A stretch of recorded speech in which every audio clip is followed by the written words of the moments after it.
Good afternoon. Welcome to everybody here in Brussels, in Naples, and those of you who are watching on internet, and especially those of you in Libya, who I know are also watching on the internet. I'm joined by Colonel Roland Lavoie in Naples, the military spokesperson of Operation Unified Protector, who's going to give us an operational update briefly. The NATO mission is important, it's effective, and it's still necessary in order to protect civilians. As long as threats remain, there's still a job to be done, and we will get that job done. The mission will continue in full compliance with the United Nations mandate for as long as it's needed, but not a day longer. It looks as if we're nearly there, but we're not there yet. In the last week, we've seen vivid reminders of where the threats are coming from. We've seen the grim pictures from Tripoli and the allegations of mass graves, executed prisoners, and a hospital full of dead patients. We've seen more reports of how the regime has been using mosques, schools, and marketplaces as shields for its weapons. We must make sure that these threats are gone and that they're gone for good, until civilians and cities in Libya are safe, so that the Libyan people can build a new future based on democracy, reconciliation, and the rule of law. Once NATO's job is done, it's for others to take over the lead in supporting Libya. We expect the United Nations to take the leading role, and we've already seen that it is doing so. NATO could support upon request.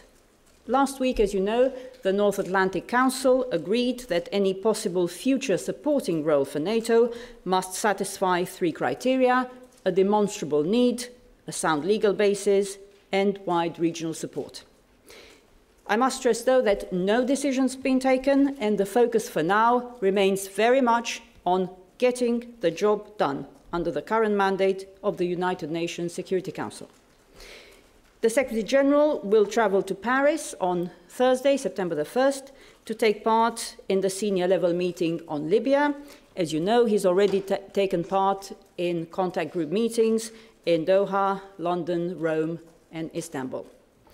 This will be an opportunity for further coordination of international support for the people of Libya as they finally begin to hold the future in their own hands.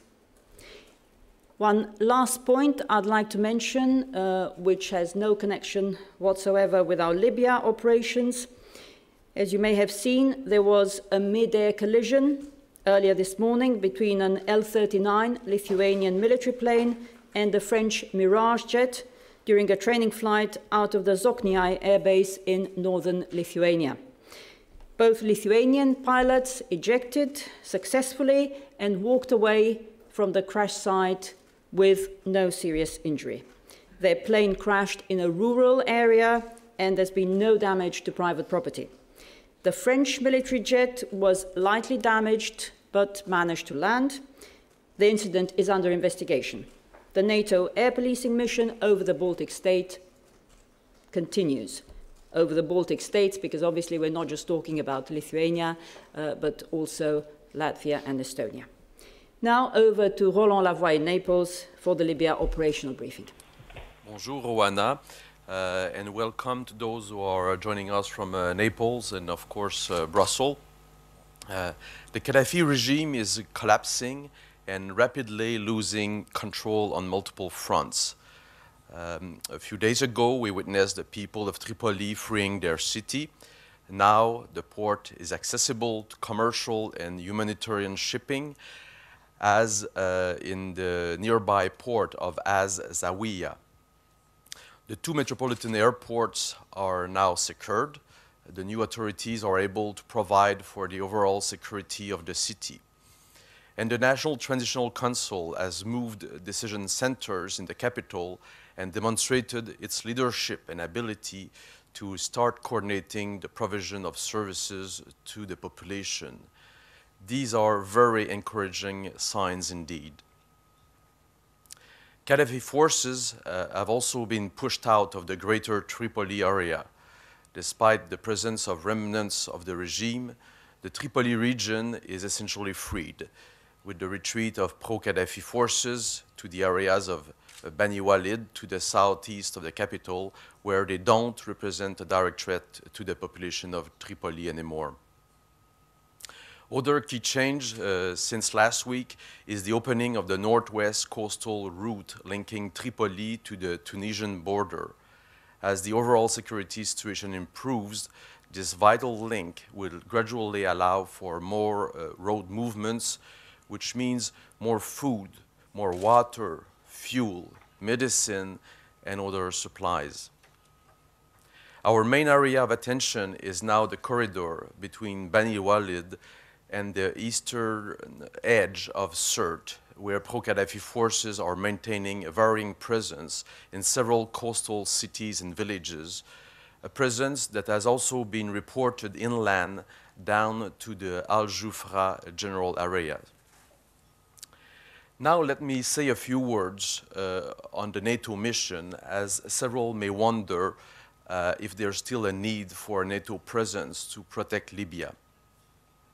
From an air component perspective, NATO is still very much involved in monitoring the situation and intervening with extreme care and precision when and where we identify threats against the population, including surface-to-surface missile systems, multiple rocket launchers, air tracking radars, and anti-aircraft guns. For example, just a few days ago, NATO aircraft had to strike at command and control facilities in Tripoli, from where attacks against the population were directed. As recently as yesterday, our aircraft struck several surface-to-air threats and multiple military vehicles in the vicinity of Sirte, which is considered as the last bastion of the Gaddafi regime. These interventions may well evolve in terms of numbers of strikes performed over time, but will remain critically important until the Libyan civilian population is no longer under threat from the former regime.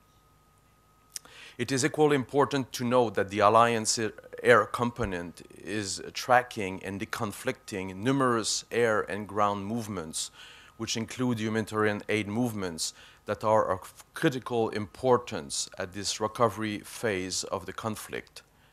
So far, since the beginning of the NATO mission, we have tracked and coordinated thousands of air and ground movements to enable approximately 870 deliveries of humanitarian aid by national and international organizations, including non-governmental organizations.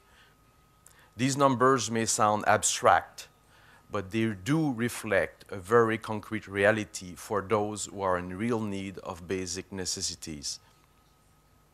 From a maritime component perspective now, NATO is still enforcing the arms embargo while ensuring this is done with minimum inconvenience to humanitarian aid cargo vessels.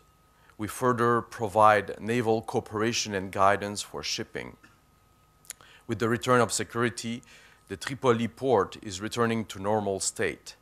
Commercial traffic is transiting in and out, and shipping levels are increasing, including humanitarian aid. NATO ships continue to provide an overall security presence and have also intervened to provide urgent assistance when required.